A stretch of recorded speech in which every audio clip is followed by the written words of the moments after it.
Hay una idea incómoda que casi nadie quiere aceptar. Tu mente no siempre decide de forma racional. De hecho, muchas veces no crees lo que es verdad, crees lo que más has escuchado. Y lo peor es que esto no es casualidad. Es un conjunto de mecanismos psicológicos que influyen en lo que piensas, compras, recuerdas, e incluso en quién confías. Hoy vas a ver cómo funcionan algunos de los sesgos más poderosos de la mente humana, y cómo se utilizan para influenciarte sin que te des cuenta.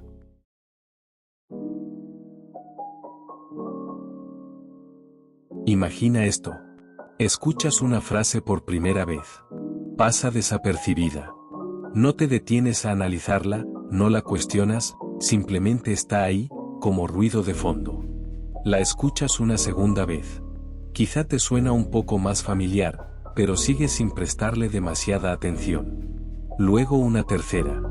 Y una cuarta. Y una quinta. Sin darte cuenta, esa frase empieza a quedarse contigo. Ya no es completamente nueva. Te resulta conocida. Casi cómoda. Y es en ese momento cuando ocurre algo curioso. Tu cerebro, en lugar de preguntarse, ¿esto es verdad?, empieza a pensar, bueno, si lo escucho tanto, debe tener algo de cierto, ¿no? Aquí es donde entra en juego lo que se conoce como el efecto de verdad ilusoria. Nuestro cerebro no está diseñado para analizar absolutamente toda la información que recibe. Sería agotador.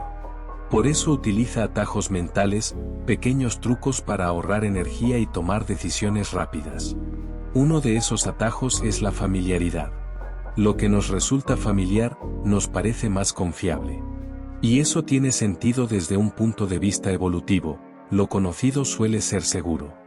Pero en el mundo actual, ese mecanismo puede jugar en nuestra contra. Porque la repetición no hace que algo sea cierto. Solo hace que se sienta cierto. Cada vez que escuchas la misma idea, tu cerebro la procesa con más facilidad. Y esa facilidad se traduce en una sensación de verdad. No porque hayas comprobado los hechos, sino porque ya no suena extraño.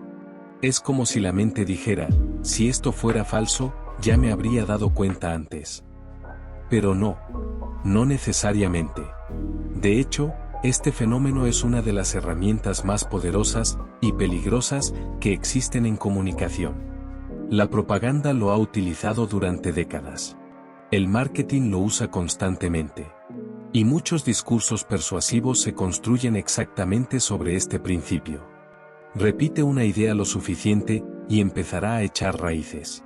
No importa si al principio parecía absurda. No importa si no tenía evidencia. No importa si, en el fondo, es completamente falsa. Si la ves en redes. Si la escuchas en conversaciones. Si aparece en titulares. Si alguien con seguridad la repite una y otra vez, tu cerebro empieza a bajarle la guardia. Y lo más inquietante es que esto nos pasa a todos. No es cuestión de inteligencia. Ni de educación. Ni siquiera de escepticismo. Es simplemente cómo funciona la mente humana. Por eso, la próxima vez que algo te suene muy cierto, hazte una pregunta incómoda. ¿Es verdad, o solo lo he escuchado demasiadas veces? Porque a veces, la diferencia entre una mentira y una verdad, no está en los hechos. Está en cuántas veces te la han contado.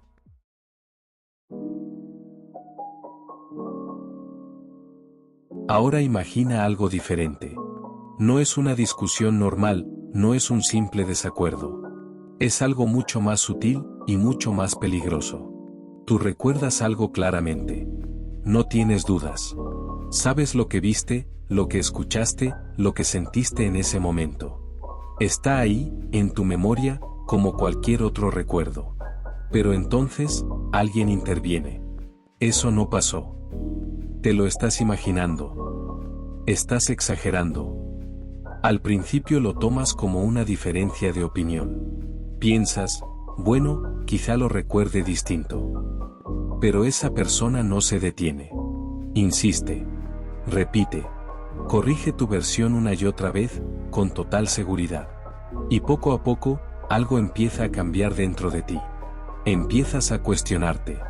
¿Y si estoy equivocado? ¿Y si lo entendí mal? ¿Y si estoy haciendo un drama por nada?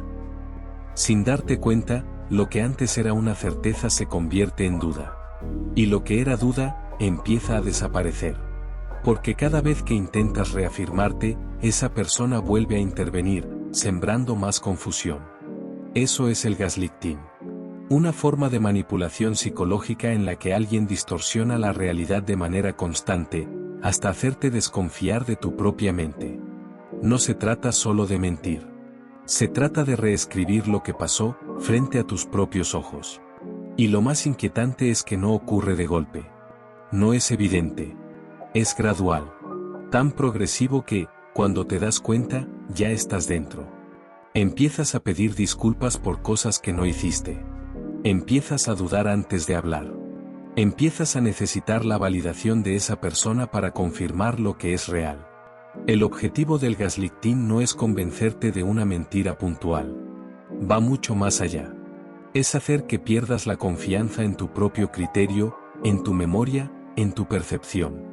Porque cuando eso ocurre, te vuelves dependiente. Dependiente de su versión. Dependiente de su aprobación. Dependiente de su verdad. Y en ese punto, la dinámica cambia por completo. Ya no discutes para aclarar lo que pasó. No discutes para encontrar la verdad. Discutes para defender algo mucho más básico, tu propia percepción de la realidad. Y eso es lo más peligroso de todo. Porque cuando alguien logra hacerte dudar de lo que ves, de lo que sientes, de lo que recuerdas, no solo está manipulando una situación concreta. Está moldeando la forma en la que entiendes el mundo. Y salir de ahí no es fácil. Porque no se trata solo de dejar de creer en esa persona. Se trata de volver a creer en ti.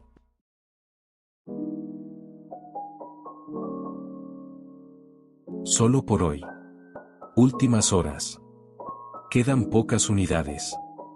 Decide ahora o lo pierdes para siempre.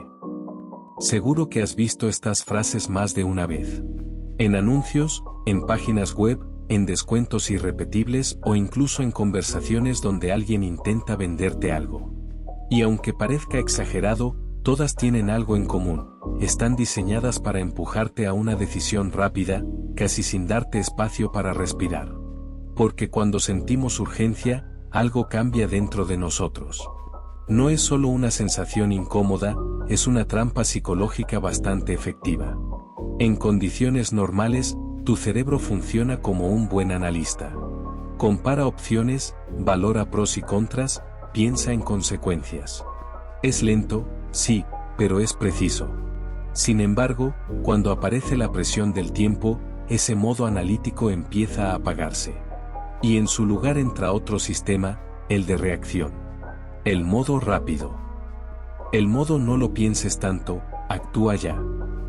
Y aquí está el truco real, no quieren que pienses, quieren que reacciones. Porque cuando reaccionas, no eliges con calma. Eliges lo primero que parece aceptable. Lo que está más a mano. Lo que suena suficientemente bien como para no perderlo. Aunque, si lo miraras con tranquilidad, quizás no lo comprarías, no lo aceptarías o no lo harías. La urgencia reduce tu margen de error, pero también reduce tu capacidad de decisión inteligente. Es como si alguien bajara la calidad de tu pensamiento a cambio de velocidad. Y eso tiene una consecuencia muy clara, empiezas a confundir rapidez con oportunidad. Y no siempre son lo mismo. De hecho, muchas de las mejores decisiones de tu vida no son las que tomaste rápido, sino las que te tomaste el tiempo de pensar. Las que esperaste. Las que dejaste reposar un poco antes de decir sí. Pero la presión de tiempo juega justo en contra de eso. Te mete en un túnel donde solo ves dos opciones, o lo haces ahora, o lo pierdes. Y en ese túnel, el cerebro deja de comparar, deja de cuestionar y deja de analizar riesgos. Solo quiere salir de la incomodidad de perder la oportunidad. Y ojo, porque esto no solo pasa en compras o promociones. También ocurre en decisiones cotidianas, aceptar trabajos, responder mensajes importantes, comprometerte con algo sin pensarlo demasiado, todo bajo la sensación de que si no decides ya, algo malo va a pasar. Pero muchas veces no hay tanta prisa como te quieren hacer sentir. La urgencia artificial es una herramienta. Y como toda herramienta, puede usarse para ayudarte o para empujarte. Por eso, la próxima vez que escuches una última oportunidad o un solo por hoy, haz una pausa mental. Aunque sea pequeña. Aunque sea incómoda. Porque esa pausa es justo lo que rompe el efecto. Recuerda esto, la prisa no acelera decisiones inteligentes, las debilita. Y en un mundo que constantemente intenta empujarte a decidir rápido, tu verdadera ventaja no es ir más deprisa, es saber cuándo no hacerlo.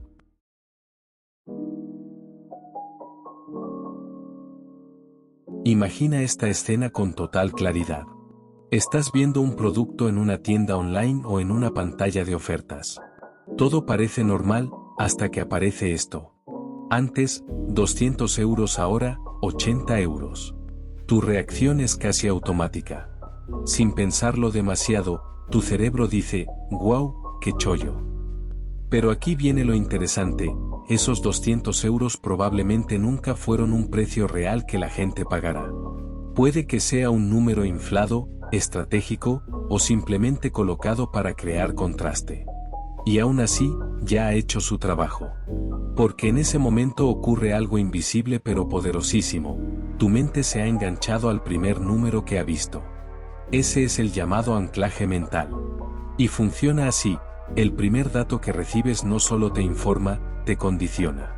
Se convierte en un punto de referencia fijo, como si tu cerebro dibujara una línea en el suelo y todo lo demás tuviera que compararse con ella. En este caso, esos 200 euros se convierten en el ancla. Y a partir de ahí, todo lo que esté por debajo parece automáticamente barato, accesible o incluso una oportunidad irresistible. Aunque objetivamente, 80 euros siga siendo dinero. Aunque quizá no sea una ganga real. Tu percepción ya está sesgada. Y lo más curioso es que esto no solo pasa con los precios. Pasa constantemente en la vida real. Por ejemplo, en una negociación de salario. Si la primera cifra que escuchas es alta, todo lo demás se reinterpreta en función de ese número inicial.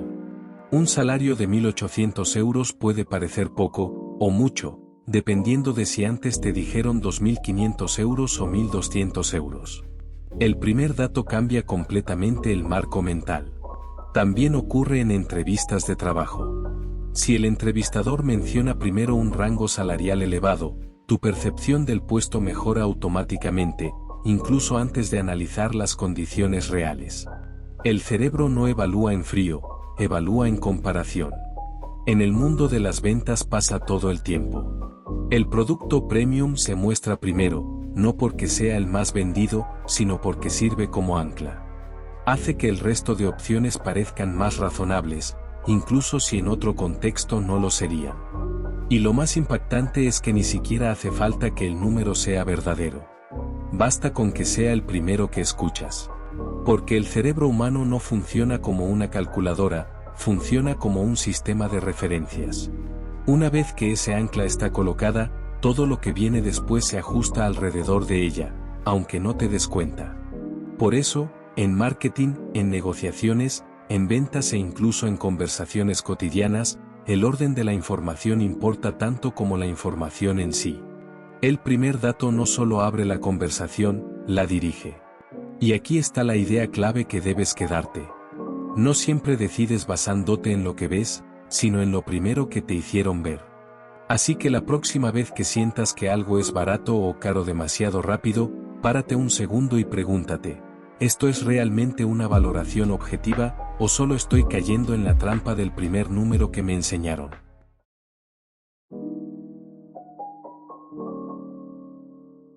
Solo quedan 2 unidades. Oferta limitada. Última oportunidad. Termina hoy. Solo por tiempo limitado. Seguro que has visto estas frases cientos de veces. Están en anuncios, en páginas web, en tiendas online, en correos promocionales, incluso en esos carteles que aparecen justo cuando estás a punto de decidirte. Y lo curioso es que funcionan. Funcionan demasiado bien. Porque aunque muchas veces no sean del todo ciertas, o al menos no tan dramáticas como parecen, no importa. El efecto ya está hecho. La falsa escasez es una de las herramientas psicológicas más potentes del marketing. ¿Por qué? Porque no apela a la lógica, apela a algo mucho más primitivo, el miedo a perder una oportunidad. Y cuando sentimos que algo se está acabando, nuestro cerebro cambia de modo sin pedir permiso. De repente ya no analizamos con calma. Ya no nos preguntamos, ¿realmente lo necesito? En su lugar aparece otra pregunta mucho más impulsiva, ¿y si luego no está? Y ahí es donde todo se acelera. El simple hecho de pensar que algo puede desaparecer hace que lo valoremos más. Aunque hace 5 minutos ni siquiera nos interesaba. Es como si el valor del producto subiera automáticamente solo porque hay menos disponibilidad, aunque esa escasez esté fabricada, exagerada o directamente inventada. Y lo más interesante es esto, el miedo a perder algo suele ser mucho más fuerte que la lógica de no necesitarlo.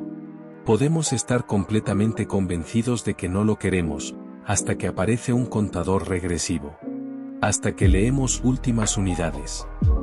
Hasta que vemos que otros 12 usuarios están viendo este producto ahora mismo. Y en ese momento, algo cambia. La urgencia artificial entra en juego. Y con ella, la prisa. Y con la prisa, la impulsividad. Ya no estamos comprando con calma. Estamos reaccionando. Estamos intentando evitar una pérdida imaginaria. Y en esa reacción rápida, muchas veces dejamos de lado preguntas básicas. ¿Lo iba a comprar antes de ver este mensaje? ¿Lo necesito de verdad? ¿O solo tengo miedo de quedarme sin la oportunidad? La falsa escasez no te obliga a comprar. Solo te empuja a sentir que estás a punto de perder algo. Y ese sentimiento es suficiente para romper la paciencia, la reflexión, en muchos casos, el control. Por eso tantas decisiones impulsivas no nacen de una necesidad real, sino de una urgencia creada. Una urgencia que no estaba ahí hace unos segundos, pero que ahora parece urgente, importante e incluso imprescindible. Y cuando te das cuenta, ya es tarde, has decidido más por presión que por elección.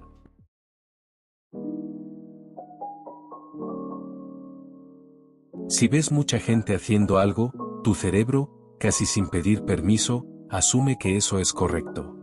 Es automático. No lo razonas demasiado, simplemente lo sientes como seguro.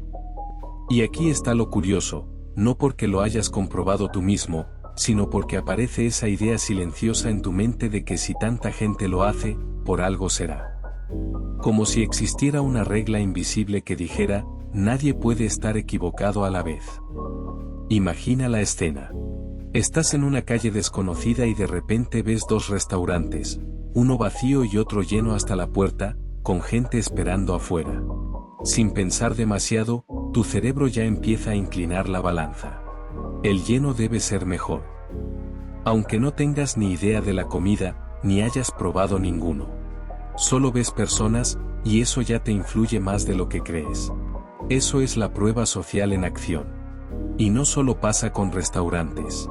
Pasa con todo. Con las opiniones, con los comentarios en redes, con las tendencias, con los vídeos virales, con lo que todo el mundo está diciendo. Si ves miles de likes, automáticamente algo dentro de ti piensa, esto vale la pena. Si ves miles de comentarios apoyando una idea, cuestionarla se vuelve más difícil de lo que parece, incluso aunque tengas dudas. Porque el cerebro no está diseñado para estar en conflicto constante con el grupo. Está diseñado para sobrevivir dentro del grupo. Y eso tiene sentido si lo piensas desde la historia humana. Durante miles de años, estar fuera de la tribu no era solo incómodo, era peligroso. Así que seguir a la mayoría era una estrategia de supervivencia. Si todos corrían en una dirección, lo más seguro era correr con ellos, no quedarse a analizar si el peligro era real. El problema es que hoy ese mecanismo sigue activo, pero en un mundo completamente diferente. Ya no estamos huyendo de depredadores, pero nuestro cerebro sigue reaccionando como si lo estuviéramos. Por eso las masas tienen tanto poder. Por eso una opinión repetida 1000 veces empieza a sentirse como verdad, aunque nadie la haya comprobado realmente. Por eso un comentario negativo en medio de cientos positivos casi desaparece, y uno positivo en medio de negativos puede parecer sospechoso. La mayoría no solo influye, define lo que sentimos como correcto.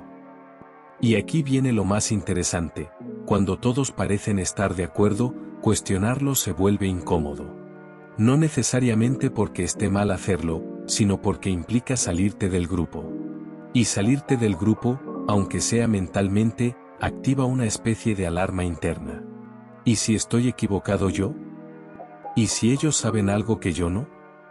Así, sin darte cuenta, muchas veces no decides lo que crees, sino que adoptas lo que ya viene validado por otros. Y ese es el verdadero poder de la prueba social. No te obliga a pensar lo mismo que los demás, pero hace que pensar diferente requiera un esfuerzo extra. Y así, muchas decisiones no se toman por análisis, sino por imitación.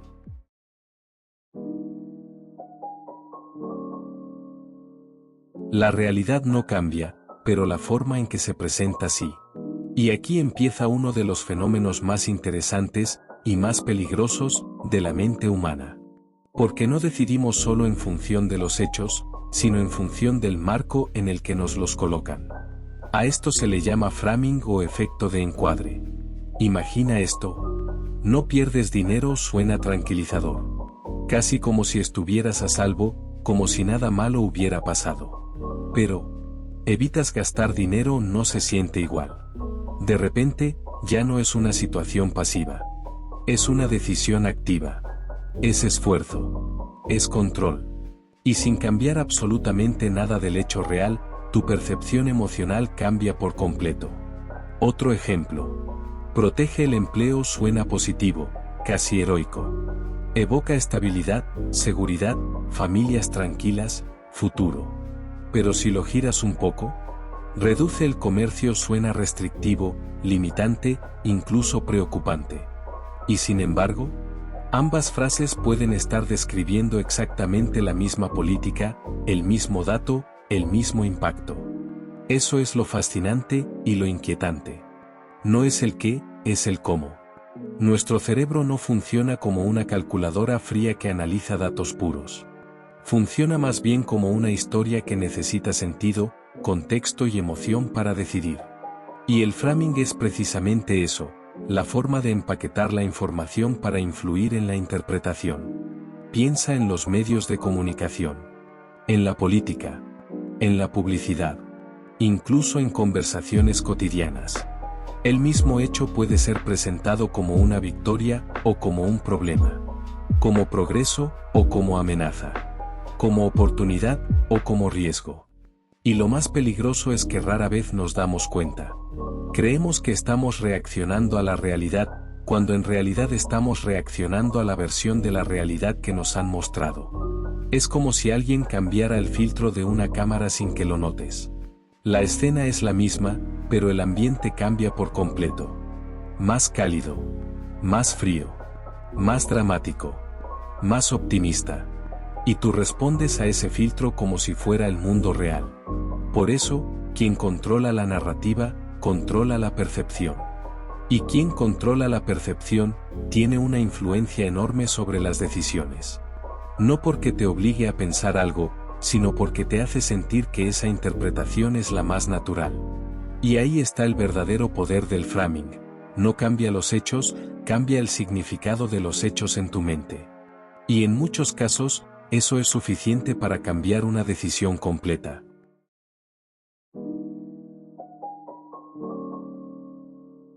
A nadie le gusta sentirse incoherente. De hecho, podríamos decir que el cerebro humano tiene una especie de alarma interna que se activa cada vez que lo que pensamos no encaja con lo que hacemos. Porque piensa esto, tú te defines a ti mismo a través de ideas. Yo soy una persona responsable. Yo soy alguien honesto. Yo siempre actúo con lógica. Pero de repente, haces algo que no encaja con esa imagen. Llegas tarde. Mientes un poco. Tomas una decisión impulsiva. Y en ese instante, ocurre algo curioso. No es que te juzgues de forma fría y objetiva, es que tu mente entra en incomodidad. Una incomodidad silenciosa, pero poderosa. Ahí es donde aparece la disonancia cognitiva. Si crees algo sobre ti mismo, pero tus acciones dicen lo contrario, tu mente no lo soporta bien. No le gusta vivir en contradicción. Así que, en lugar de aceptar el choque frontal entre lo que soy y lo que hice, busca una salida rápida. Y casi nunca es la verdad pura. Justificas. Bueno, en realidad no fue tan grave. Todo el mundo lo hace. Estaba cansado, no cuenta. Minimizas. Solo fue una vez. No es para tanto. Podría haber sido peor. Reinterpretas. En realidad, lo hice por una buena razón. Fue necesario. En el fondo, hasta estuvo bien. Y lo más interesante es que esto no ocurre una sola vez. Es un proceso silencioso, repetido, casi invisible. Porque cada pequeña justificación no solo alivia la incomodidad del momento, también va ajustando tu identidad sin que te des cuenta. Y así, poco a poco, sin darte cuenta, cambias lo que crees, para no enfrentar la incomodidad. No porque la verdad haya cambiado, sino porque tu mente odia la contradicción. Y aquí está lo más inquietante, muchas veces no es la realidad la que moldeamos, sino la historia que contamos sobre nosotros mismos para poder seguir sintiéndonos coherentes.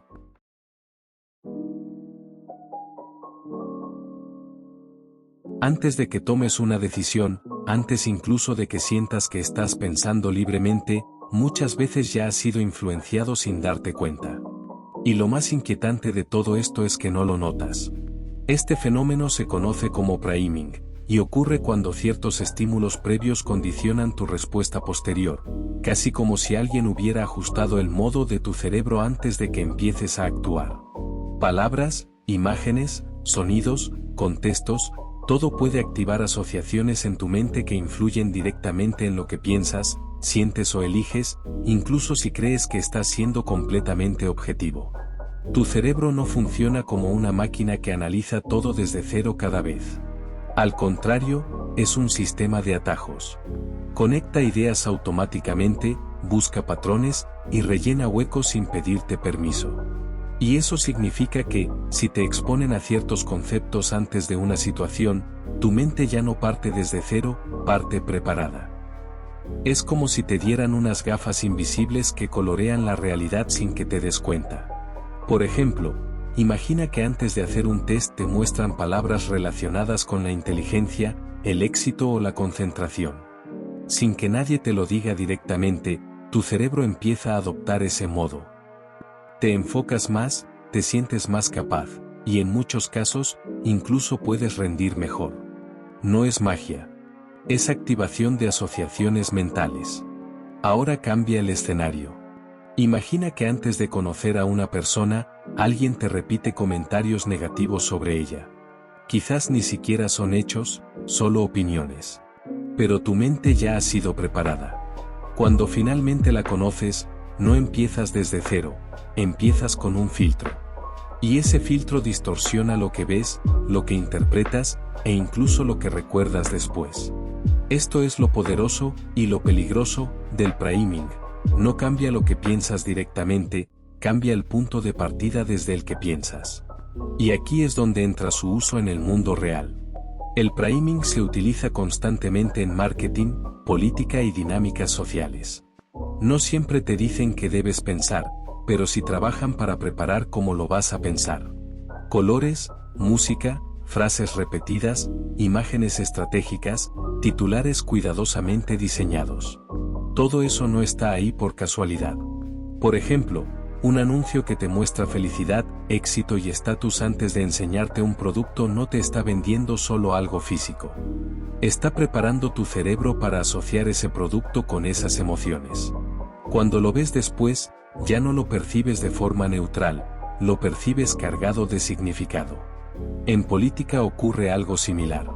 Antes de que escuches una propuesta, ya has sido expuesto a ciertos marcos, palabras clave o narrativas que condicionan si la recibes con confianza o con rechazo. Y lo más interesante es que cada persona cree que está tomando su propia decisión racional, cuando en realidad, su mente ya ha sido suavemente dirigida desde antes. Incluso en lo social sucede todo el tiempo. Una conversación, un comentario previo, un rumor, pueden preparar tu interpretación de una persona o una situación sin que lo notes. Por eso el priming es tan poderoso, porque no se siente como influencia. Se siente como pensamiento propio. Y tal vez lo más importante de todo esto es entenderlo, porque en el momento en que eres consciente de que tu mente puede ser preparada, empiezas a recuperar parte del control. No para evitar toda influencia, eso es imposible, sino para reconocer cuando tu percepción ya ha sido moldeada antes de que empieces a decidir.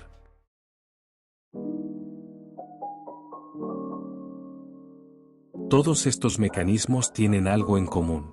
No necesitan fuerza. No necesitan amenazas. No necesitan control directo. Solo necesitan algo mucho más simple. Que no te detengas a pensar. La buena noticia es que entenderlos ya cambia el juego. Porque en el momento en que reconoces cómo funciona la manipulación, deja de ser invisible. Y lo que antes te controlaba, empieza a perder poder.